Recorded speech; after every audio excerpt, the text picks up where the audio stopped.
Yeah, Roland, thank you. Thank you for everything. Thank you for hospitality. عزیزان رسیدیم به میدان هوایی تن سن نهاد در جنوب شرق آسیا است.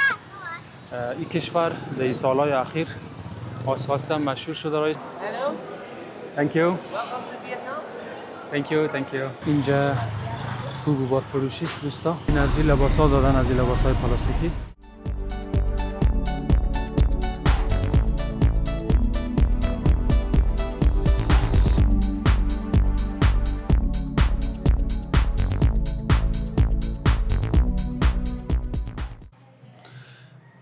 عزیزان رسیدیم به روز آخر سفرمان در بالی. حالا همراه خانواده عزیز میریم طرف میدان هوایی. بکس های ما آماده است. پرواز داریم 1-3 ساعت بعد، چون میدان هوایی نزدیک است. خواستم از اینجا یک یادگاری بگیرم.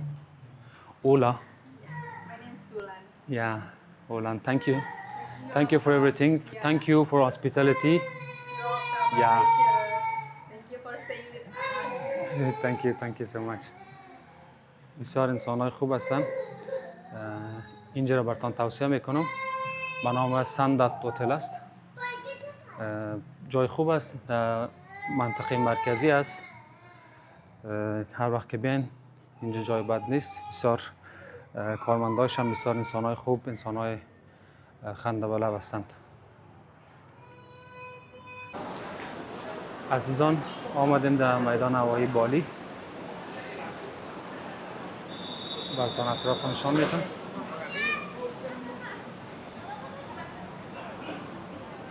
علینا جان است. حالا از اینجا داخل میدان هوایی میشیم. از کنترل پلیس تیر شدیم. میریم طرف دوتی فری. جای مقبول است. خواستم براتون نشان بدم ببینید. از اینجا داخل میشیم در دوتی فری.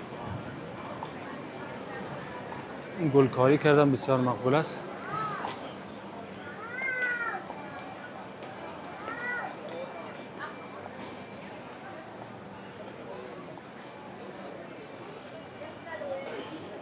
دوتی فری میدان هوایی بالی.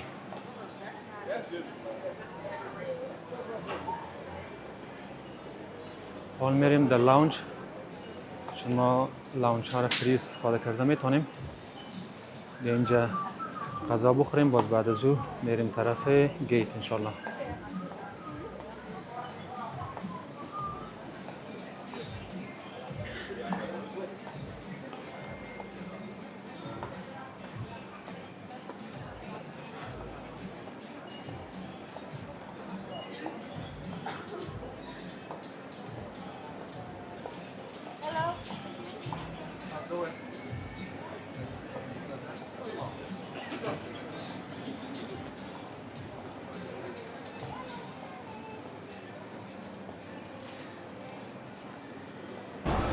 We need all these things for boarding pass. We need all these things for boarding pass. We need here. Oh yeah, this is your ticket. Oh yeah, this is.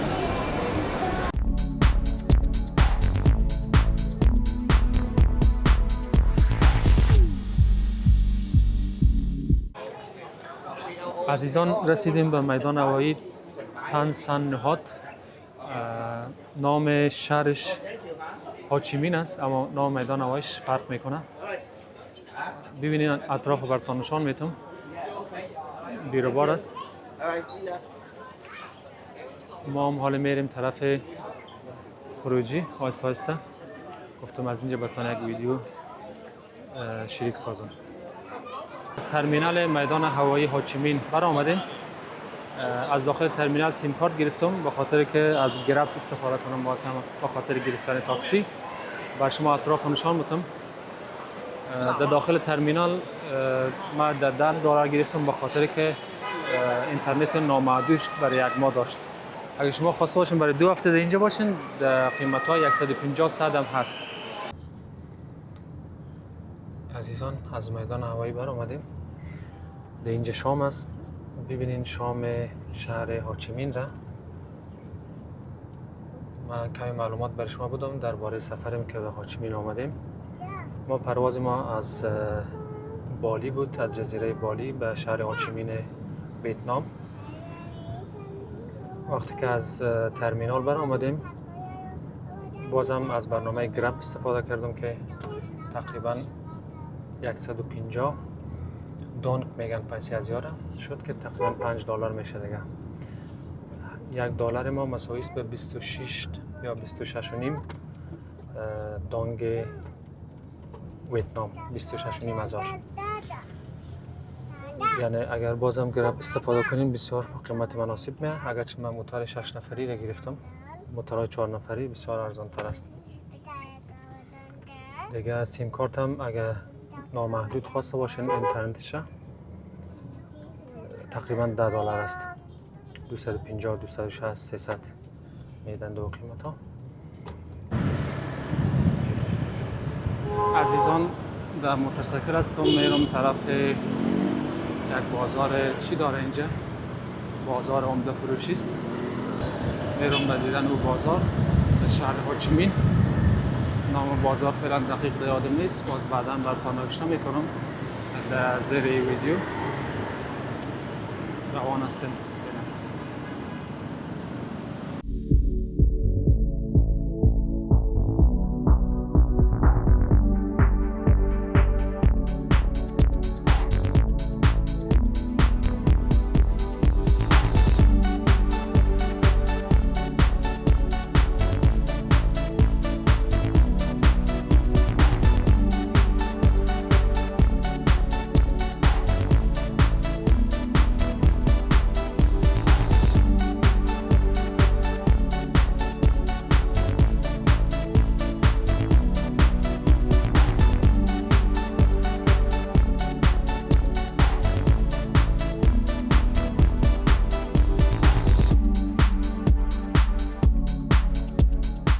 رسیدیم به اندونگ پلازا. نامش اندونگ پلازا بوده. حال میرم داخل از پلازا ببینیم چی چیزا هست اینجا. همراه شما شریک میسازم.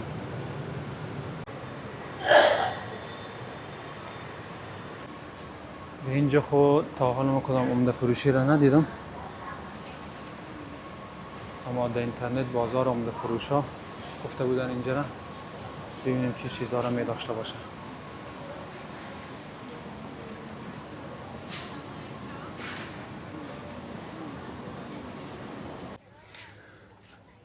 عزیزان در طبقه دوم آمدم. در اینجا واقعیت هم عمده فروش های لباس ها بوده. ببینید من بعض جا را قیمت گرفتم و میبینم در اصل من به دیدن بعضی چیزهای عمده دیگه آمدم در اینجا. ببینیم در طبقات دیگه می باشه یا نه.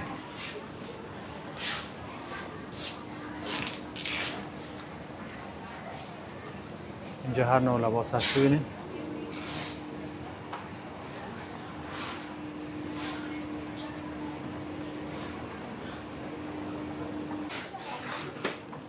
عزیزان من اینجا را تحقیق کردم. اینجا عمده فروش های خوبتر بوده. حال ببینیم کدام بازار دیگه باشه بازم از اونجا براتون ویدیو میگیرم و به اشتراک میگذارم. فکر کنم از اینجا در اطراف ها و اینا زیادتر میگیرن و میبرن. اینجا عمده فروشی است مگر جای خوبتر است.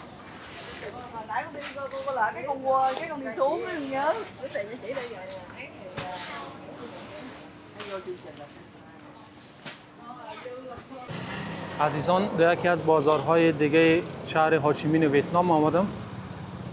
نام بازار هست چا بین تای. ببینیم داخل از این بازار چی ها هست. یک کم معلومات عمومی هم براتون درباره ویتنام میدم. عزیزان ویتنام کشوری است که تقریبا 100 میلیون نفوس داره، در جنوب شرق آسیا است. این کشور در سالهای اخیر آساسا مشهور شده است از لحاظ اقتصادی. یکی از کشورهایی است که به سرعت اقتصادش رو به رشد است و در 3 بخش بسیار تولیدات زیاد داره. یکی در بخش پوشاک، در بخش کفش که شاید زیادتر تان کفش های ویتنامی پوشیده باشن یا دیده باشن. در کشورهای اروپایی و آمریکایی حتی برند هایی که مثل نایک و ادیداس و اسکیچرز است در اینجا تولید میشه. همچنان در بخش لوازم الکترونیکی هم ویتنام یکی از کشورهایی است که در اواخر خوب پیشرفت کرده و در پهلوی این صنعتش ویتنام یکی از کشورهای گردشگری هم است که زیادتر در اواخر توریستا به خاطر دیدن ویتنام، به خاطر جاذبه های گردشگری ویتنام میان. بسیار جای خوب است. ما یک دو روز در شهر بزرگ هوچیمین می باشم، براتون اطراف نشان میتونم و بعد از او انشالله سفر میکنیم به طرف شهر دننگ کشور ویتنام که او در طرف شمال که بریم در وسط است و بعد از او هم پایتخت کشور ویتنام میه که به نام هانوی است. ببینید در اینجا توریستا عکس های یادگاری میگیرن.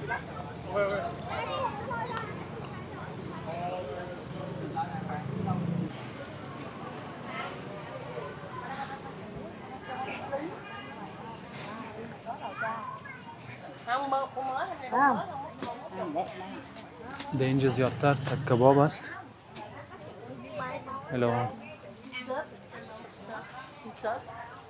Thank you. Now, maybe later. اینجا تکا زیادتر.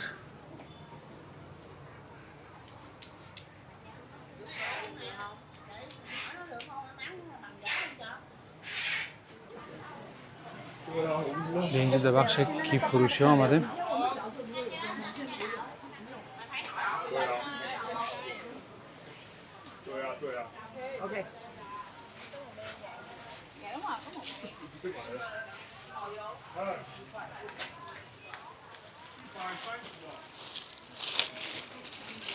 ببینید عزیزان. Hello. Wholesale or retail? One by one? Nói gì? Hello. Hello. Cái này nói gì con mấy quay hello. How much this one? 700. Này cheap. They are cheaper. 750. 700,000 میشه، تقریبا $30 است. Blue, red, black and brown. Nó cheaper không? در بخش چبلی و کفش فروشی آمدیم.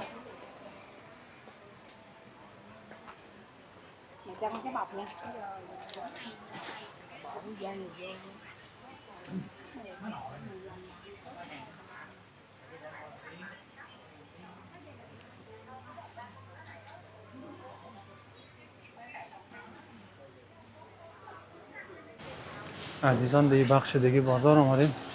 اینجا سیمارغ‌ها را خشک کردن. ببینید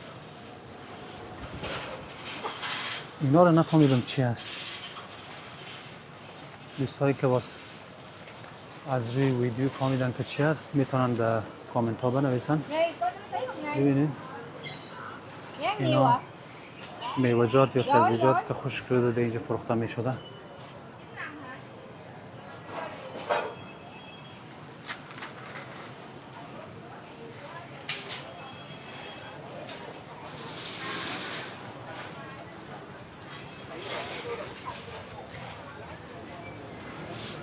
اینجا خرما است و کشمش است و دیگه چیزایی که میبینید. اینجا مندهی کابل واری بوده، همه چیز فروخته میشه. کسایی که برای خانه خود لازم دارن از اینجا میگرفتن.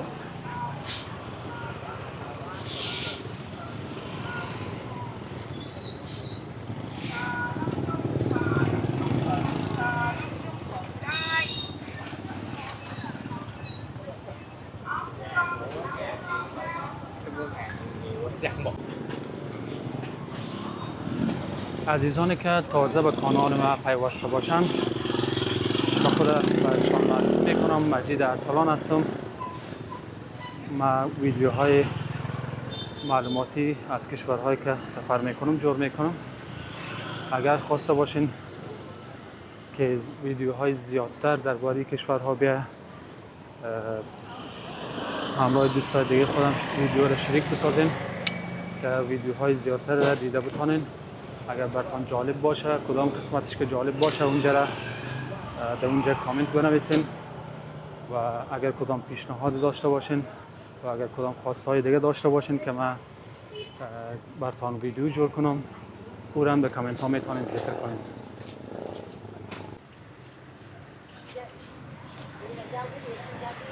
اینجا حبوبات فروشی است دوستا.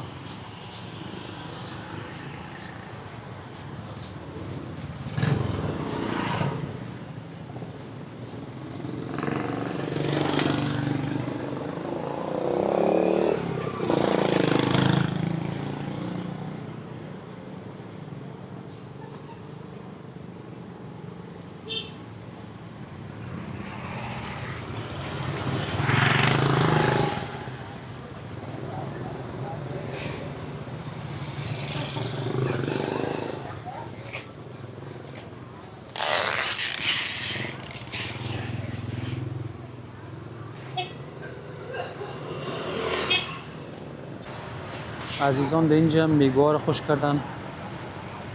چند نوع میگوه است ببینید قیمت هایش هم بالاست. 1,100,000 میگه. اینجا مایه است.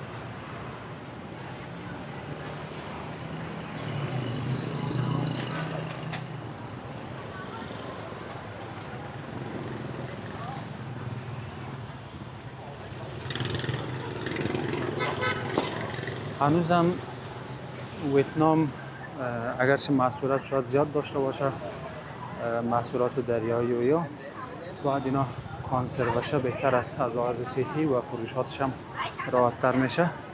هنوزم دهی بخش باید زیادتر کار کنن. شاید هم مردمش خشک شده را دوست داشته باشه، شاید هم بسیار ارزان برشان بیفته، اما بازم از لحاظ صحی اگر کانسر شود دوستان بسیار بهتر است. بازم نظرهای هر کدامتان بسیار مهم است. نظرهای خود همراه من در بخش کامنت ها شریک سازم.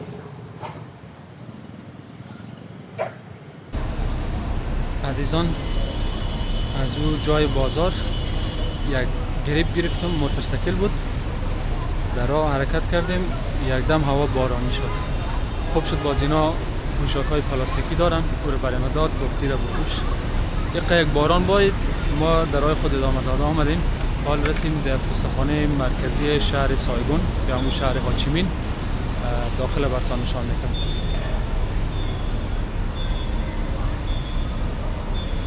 حال هوا خوب بهترین هواست، کم کم باران میباره. این از این لباس ها دادن، از این لباس های پلاستیکی.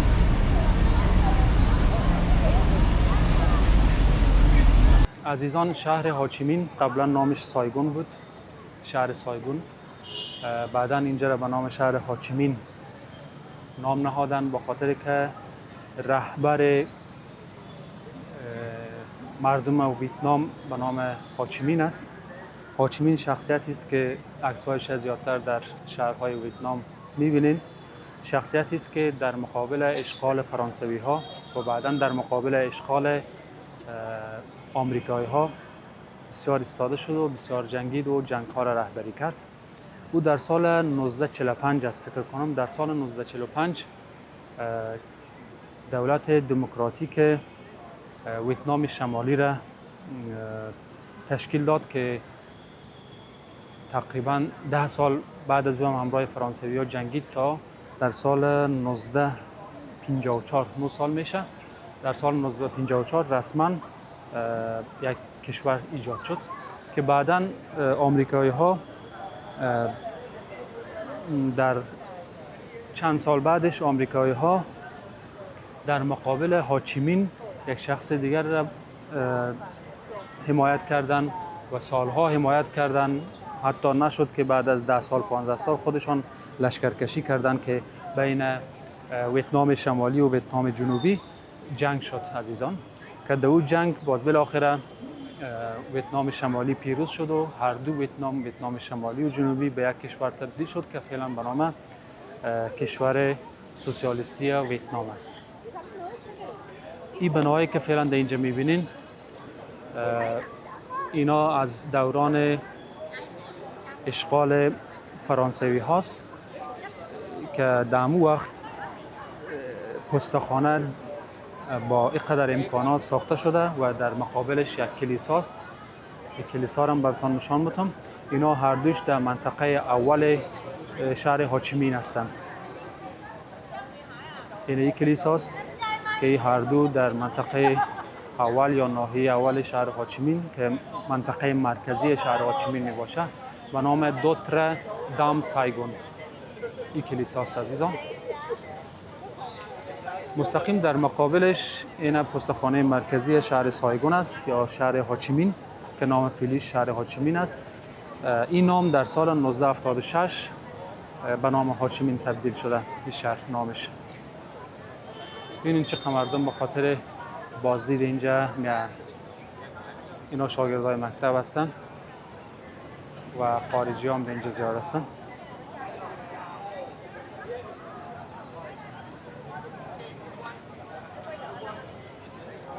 عزیزان برای فعلا این پستخانه مرکزی شهر سایگون فعلا هم اکتیو است و فعال است. میتونین از اینجا خارجی ها و داخلی ها همگی میتونن پستای خود و مناطق دلخواه خود روان کنن.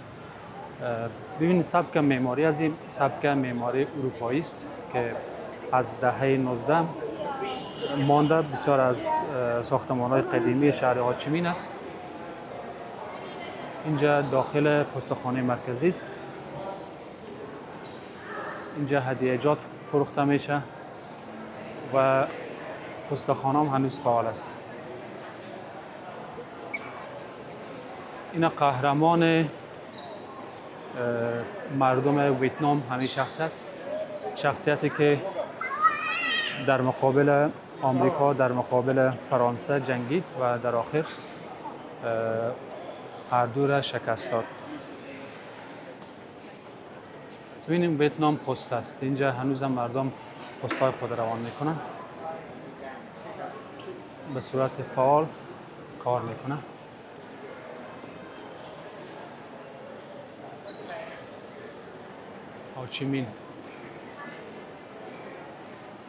هاچیمین به نام کاکاها یعنی ها کاکا انکل ها هم یاد میکنن که بسیار بین مردم ویتنام مشهور است. عزیزان در اینجا هدیه‌جات است. توریست ها هدیه میخرن.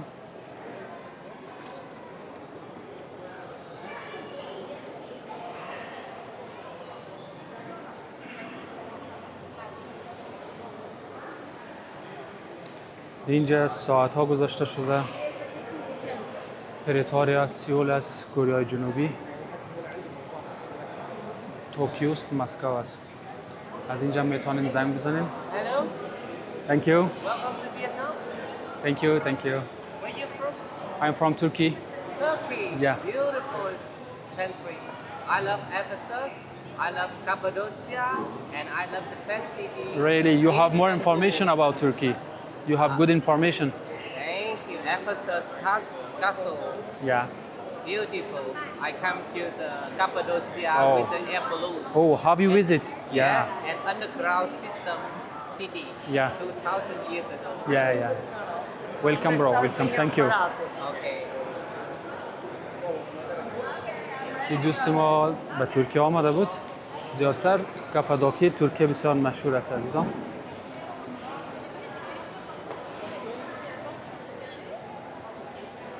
از اینجا میتونین زنگ بزنین.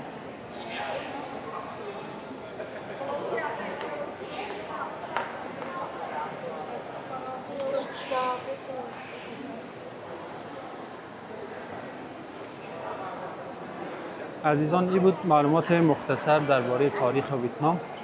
بازم اگر این معلومات برتان کافی نبود یک مطالعه بکنین. ویتنام تاریخش بسیار دلچسب است و مردمش بسیار مردمای آرام و زحمتکش هستند. حتی در کاروبار هم قسم است عزیزان. فعلا هم ویتنام یک کشور سوسیالیستی است اما اقتصادش در 30 سال آخر بسیار قوی است. یعنی دمی مناطق آسیای جنوبی و جنوب شرقی و اینا یکی از اقتصاد قوی را در 30 سال آخر از آن خود کرده که در اصل کشور سوسیالیستی است، اما کشورش پلان‌های اقتصادی را خودش طرح میکنه و به خاطر اجرایش خود حکومت مداخله نمیکنه. زیادتر سرمایه‌گذارهای خارجی و سرمایه‌گذارهای داخلی را تشویق میکنه که بیان سرمایه‌گذاری کنند و پروژه ها را پیش ببرند و این سبب از این شده که اقتصاد ویتنام رشدش نسبت به کشورهای همسایه بسیار فیصدی بالا را داشته باشه. این کوچه کتاب فروشی است که در پشت گستاخانه مرکزی شهر هاچیمین قرار داشت. کتاب فروشی است و رسام است. اینجا هم ام پلازا سایگون، یکی از شاپینگ سنترهای فروشگاه های مشهور هاچیمین است. هاچیمین که پیشتر براتان توضیحات دادم. هاچیمین نام که بعداً به این شهر گماشته شده، نام اولیش شهر سایگون است. اینجا مرکز شهر است دیگه.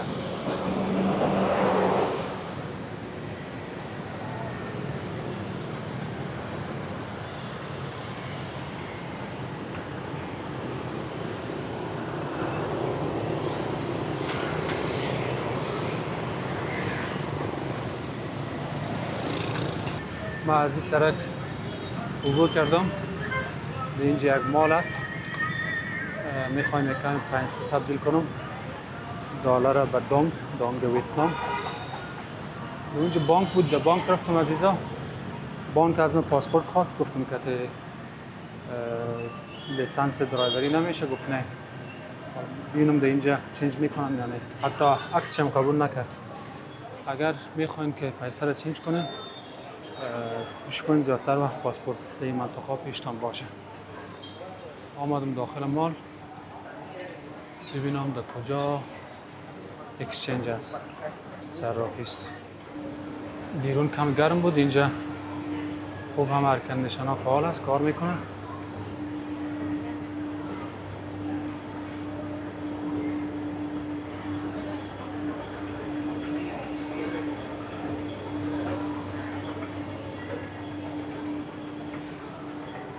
عزیزان در اینجا هم اکسچنج صرافی نبوده. حالا میرم طرف بیرون، بازگردنش پس باید بریم بانک. اینجا مثل بالی زیاد صرافی نداشته. اونجا در هر کوچه هست، در هر سر کوچه هست، از چند تا دکان یکی صرافی است. اینجا نبودن، بیشتر در بانک رفتم. اونجا هم متاسفانه قبول نکرد، پاسپورت خواست. حال ببینیم در بیرون اگر پیدا کرده تانستم خوب میشه. اگرچه در زیادتر جا میتونیم از کارت استفاده کنیم، بازم پیسه نقد لازم میشه. اگر موتورسیکل استفاده کنین یا تاکسی استفاده کنین، کدام راه رفتنی باشین، پیسه نقد لازم میشه.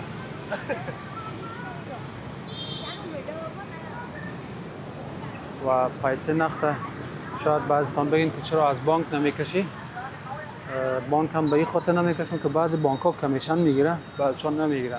باز هر کدامش چک کردن هم میخواه، بعضیشان بدون چک کردن هم کمیشن زیاد میگیرن.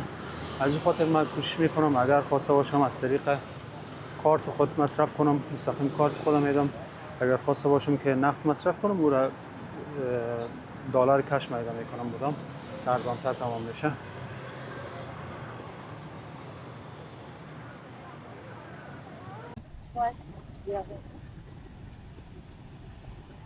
عزیزان یکم پیاده‌روی کردم، از اونجا بر آمدم از او فروشگاه. یک 3 دقیقه نشان میده یگانه اکسچنج است، صرافی. ببینیم تو فعال است یا نیست.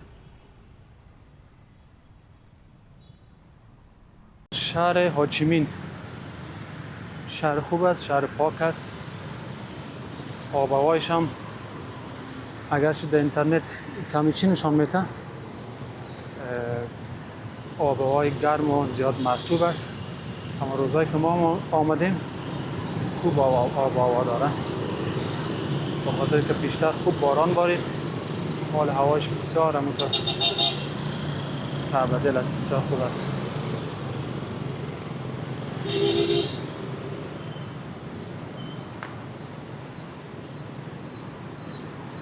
خاله را ببینید. Thank you. Maybe later. Okay, thank you.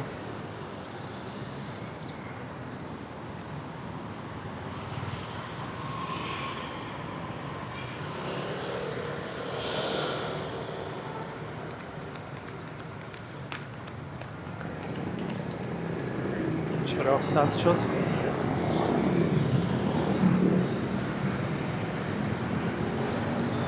من حال پیسی خود در صرافی میده میکنم و آیستاسته میرم طرف هتل. اگر شهر هاچیمین ویتنام و این ویدیو خوشتان آمده باشه حتما لایک و کامنت کنین که لایک و کامنت هایتان مرا حمایت میکنه و این ویدیو را از هر جایی که میبینین جور و صحتمند باشین. به امید دیدار.